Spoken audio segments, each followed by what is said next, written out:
Hey folks, Michael McGee here. In yesterday's video, we told you plainly that today we're going to be cutting this pig up for my sister.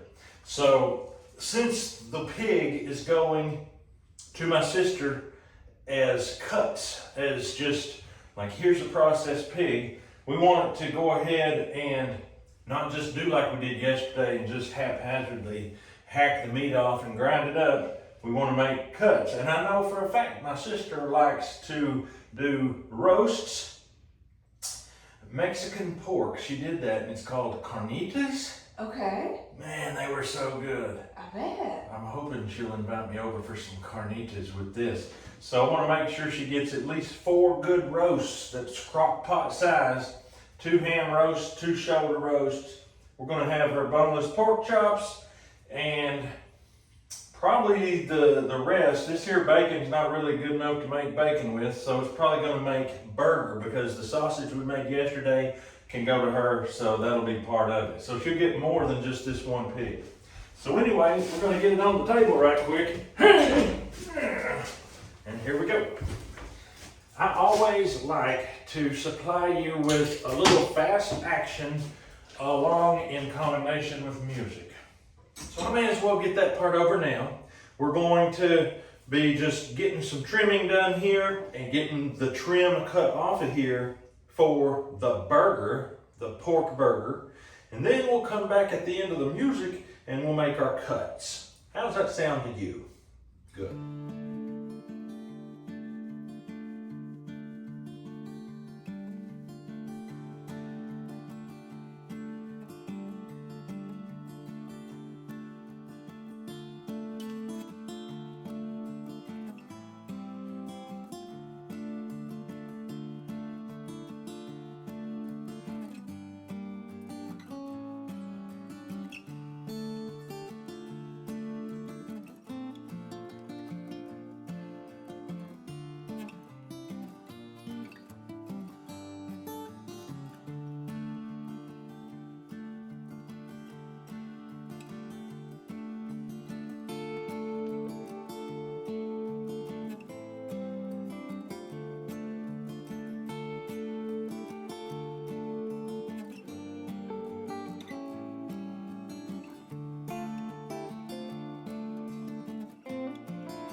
All right, folks, there you go. That was your music for this video.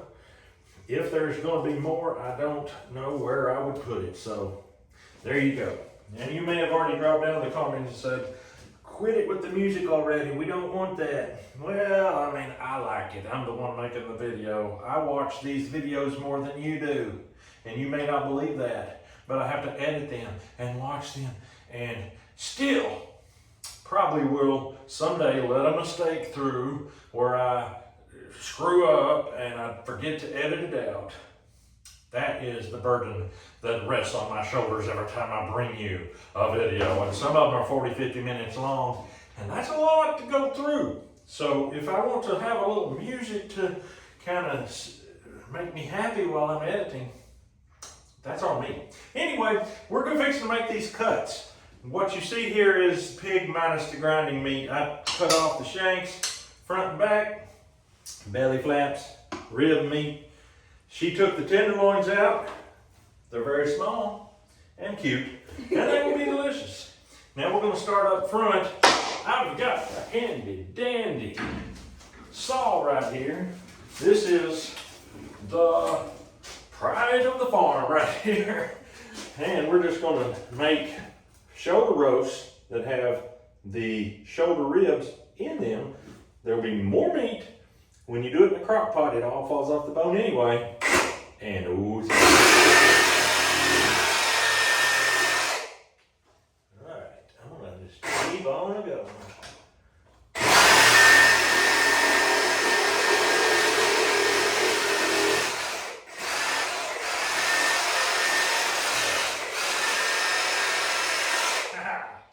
Look at the strength. Now, I'm just going to come right down through here and cut these ribs off.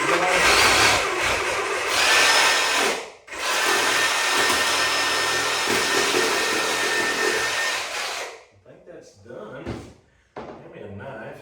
Let's see what we got here. There's meat to eat right here.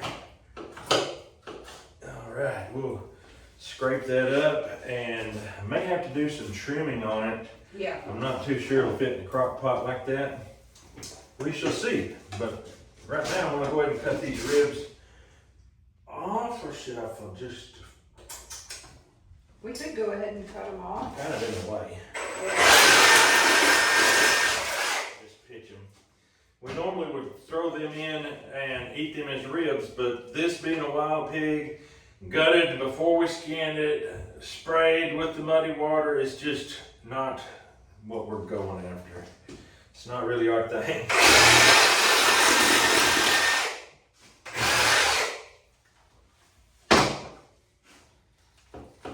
All right, shoulder.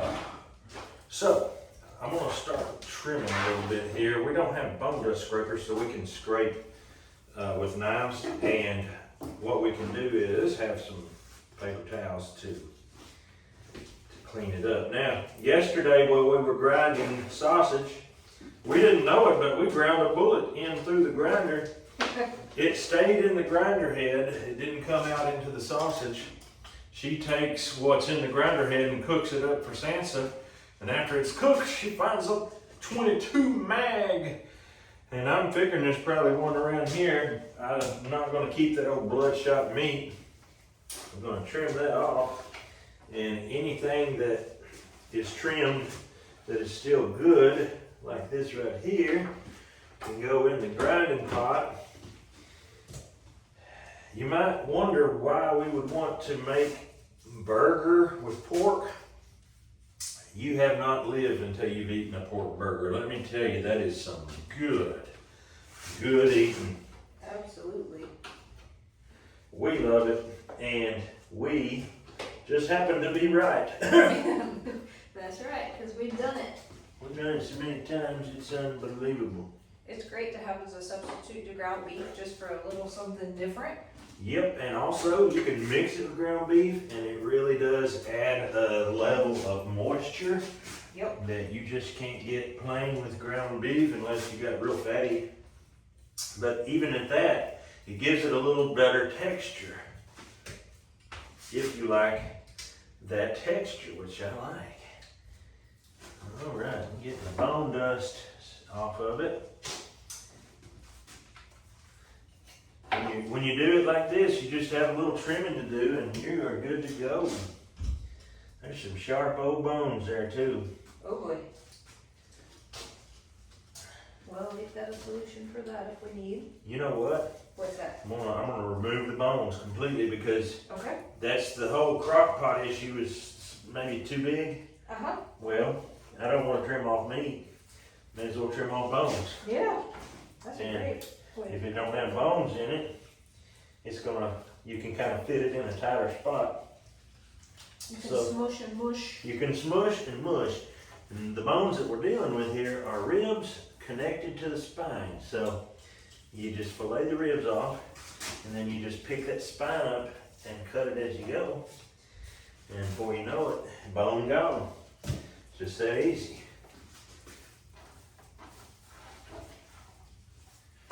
The neck area is always where some trauma is, for one reason or another.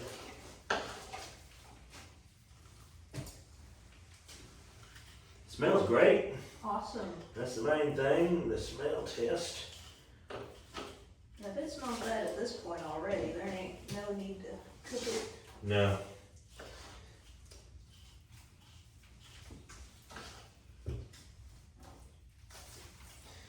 Well, do you think that'll go in a crock pot? I think it will. I think so too. If she can smoosh and mush. Mm-hmm. If she can't smush and mush, she'll have to hack and whack. And then she'll be good to go. I'm gonna try to cut these off. I don't think I need help. There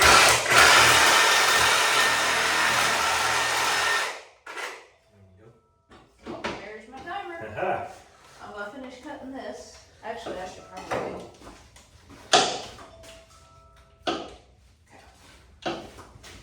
Alright. We just happen to have a shoulder roast just like that in the oven cooking now. What are the odds of that happening?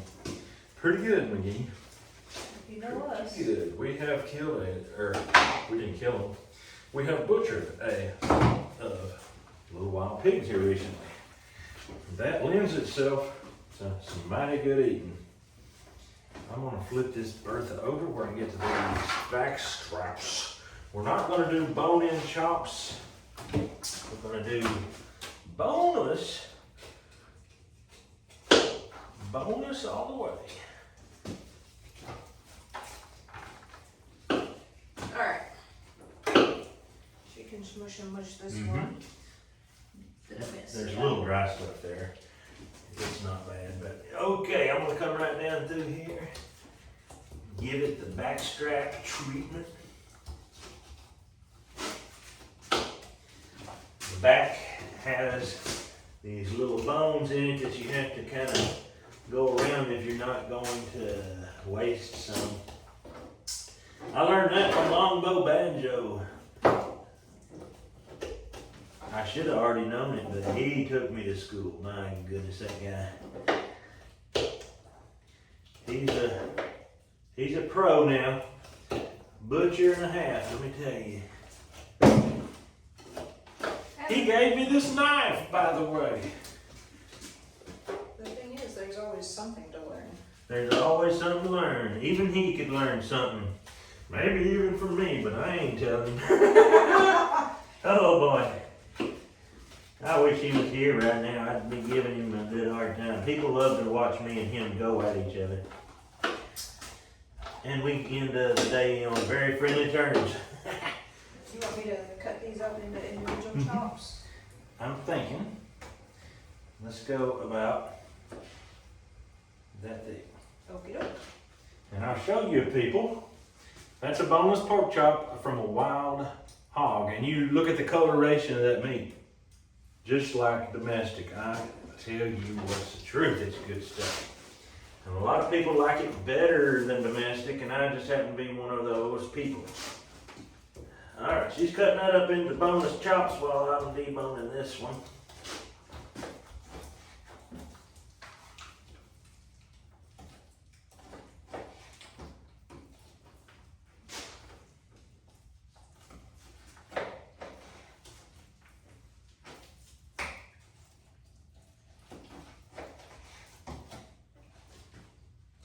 Once I get this out, I'll show you the bone structure and why you got to go around it so you don't lose a big old bunch of meat. And this applies to pork, deer, beef. They all have the same thing, although I usually don't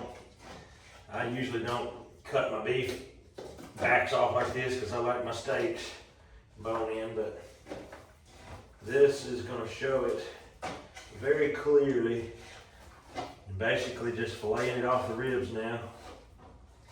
That looks beautiful. Yeah. And there you go. For this right here, you can see there's the spine, and then there's this part of the spine juts out and then drops down to the ribs. So you have to cut down, go over, go down again before you start filleting it off.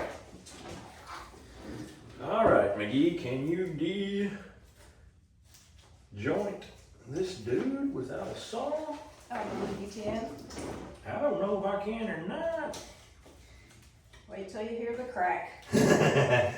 You think I'm a chiropractor?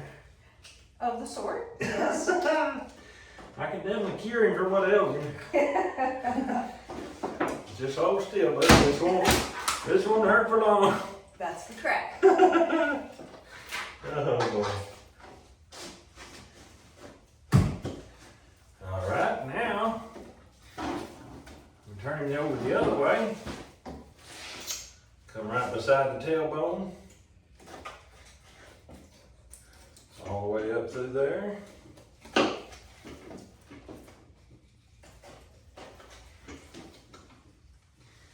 Let's see if old McGee has it in him.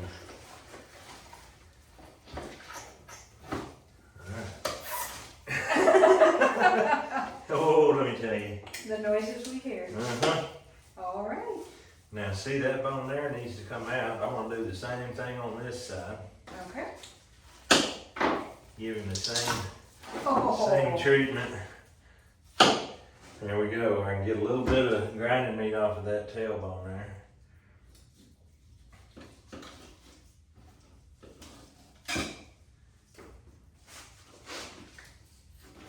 And a little bit of nice fat. That's awesome. Wild pork fat is good on these sows. A big old boar that's tainted, you may as well forget it.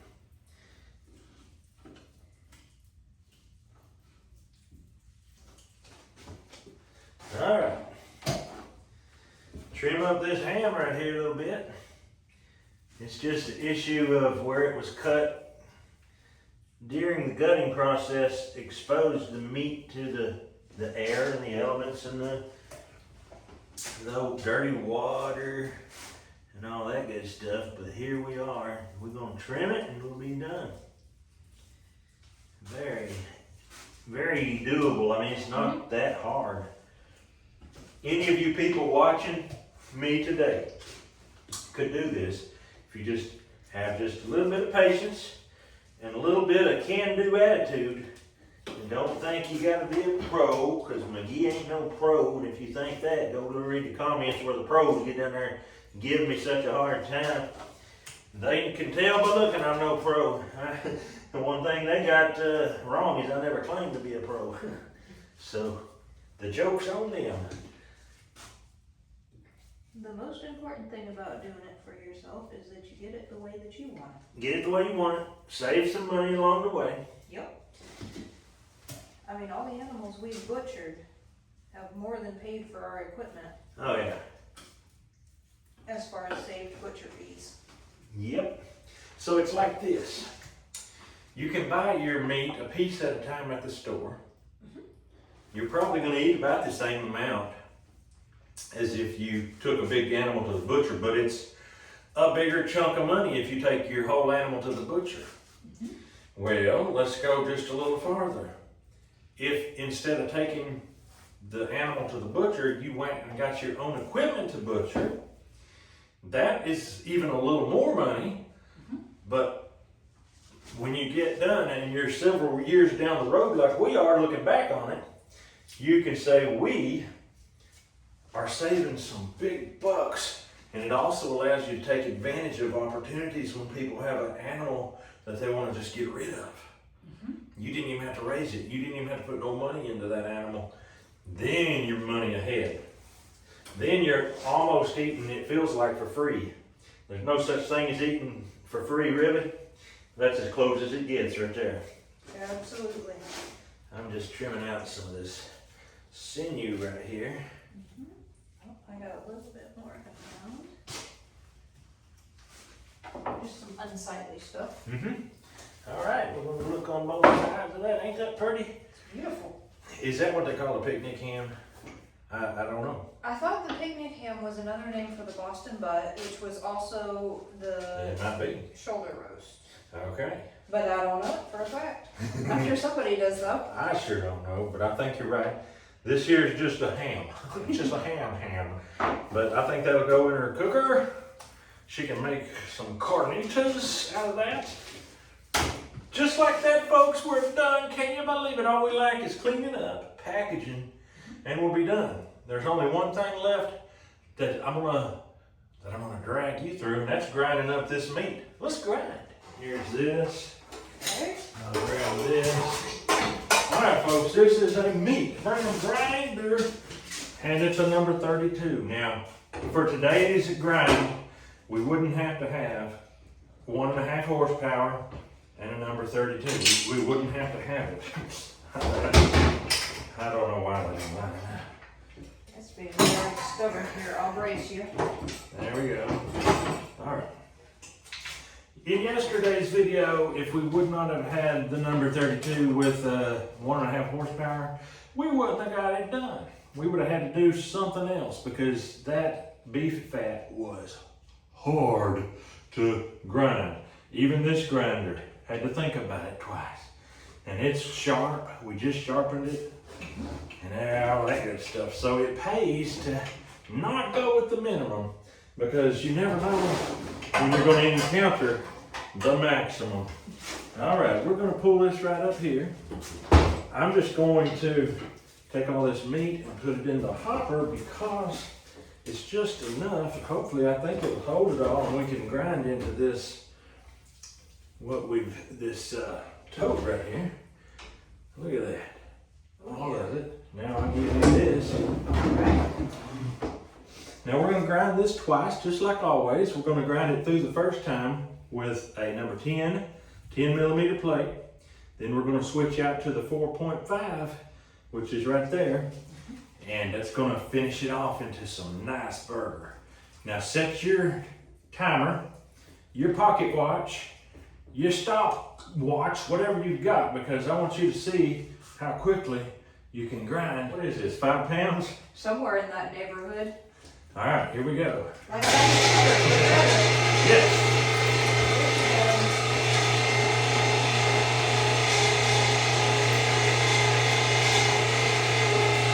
Look at here. It's big. Oh yeah. Everything's Faster than I can get it in there. I usually don't have this hopper on here, but I needed it this time. Look at this carrot, folks. There, that's a whole bacon up there going down. Unbelievable.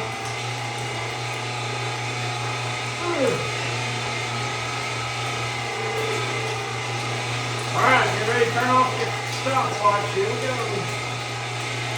All right, we're done. All right. That's just how easy that is, just how quick that is. While you're doing that, I'm gonna try to pop this back up in here. All right. She's gonna put the 4.5 millimeter plate on. I'm gonna take this coarsely ground pork and pop it up in here. Put it in there. I shouldn't have to clean anything out. It all looks good, just like I meat. think I would.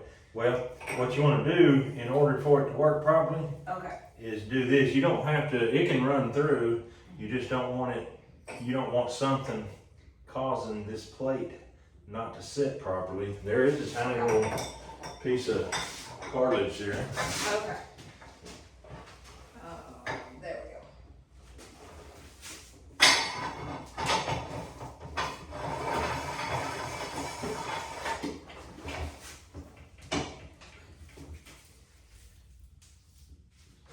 All right. This is a pile of burger right here, folks. Yeah, that'll make a couple of meals. Oh yeah. Oh boy, did you ever come in at the right time. The mountain was trembling. You were at the right place at the right time. I got just a little bit more here.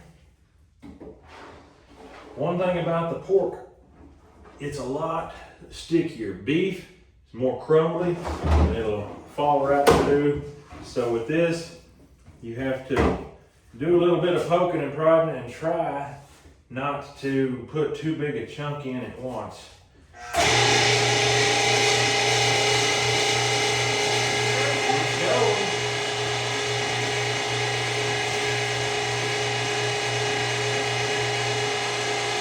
Put about this much in at a time, or it'll fall all the way down the auger. If it hits the auger, it's home free.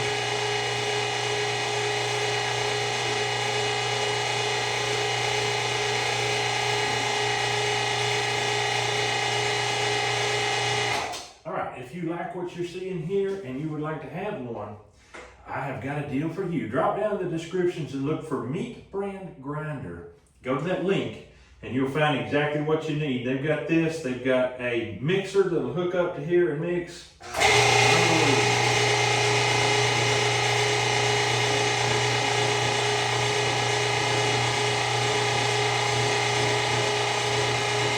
it pretty? Yeah, that's beautiful. It's coming through nicely. Awesome. It's gonna make some good meals. It is.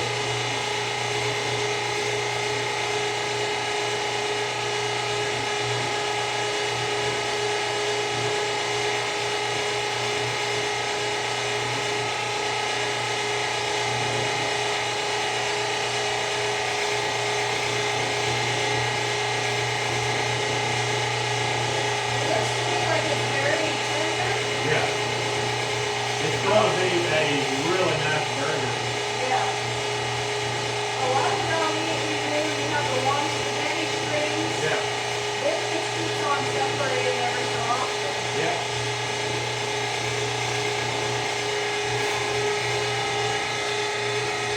Can't get my fingers in there. There we go.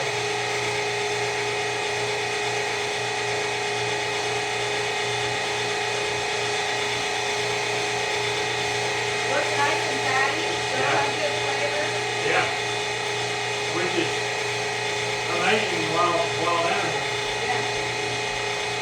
I would have expected it to be a whole lot more meaty. Yeah.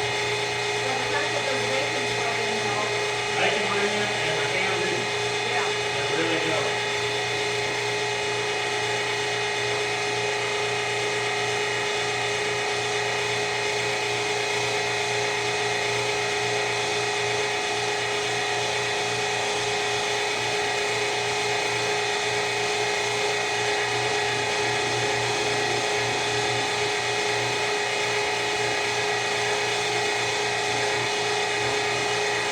All right, folks, you can check your timer. We're done. There it is. All done. That didn't take even 10 minutes, I don't think. No. And the old timers with their hand cranker, which I did that for 3 years. I ground everything with a hand grinder. I'm talking about beef, cattle, deer, pork, hand grinder. And now look at me. The only hand in the grinder here is the one putting the meat in. That's right. So there you go, folks. Hope you enjoyed the video. Get you a Meat Brand Grinder. That's a good place to start. You don't have to, I would say that's the #1 thing that will really make life better, because most of this other stuff, you can literally do it with a knife. You don't even have to have a reciprocating saw, which is not that expensive either. So the reciprocating saw is cheaper than this Meat Brand Grinder, but this Meat Brand Grinder will get you farther down the road. You can take meat that otherwise could not be eaten and make it into pristine burger, spaghetti, lasagna, you name it.